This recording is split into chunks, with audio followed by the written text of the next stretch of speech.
In today's SDAS TechTok, we show you how to use a comma as the decimal point when displaying numeric variables in Stata.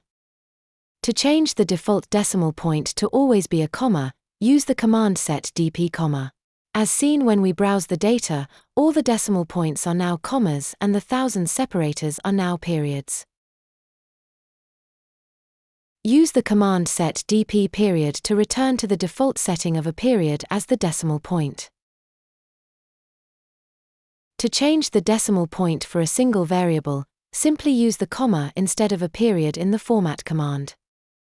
For example, format headroom %10,2f displays the variable headroom with a total output width of 10, exactly 2 decimal places, and a comma as the decimal point. Notice how this only changes the decimal point for headroom but not other variables like gear ratio.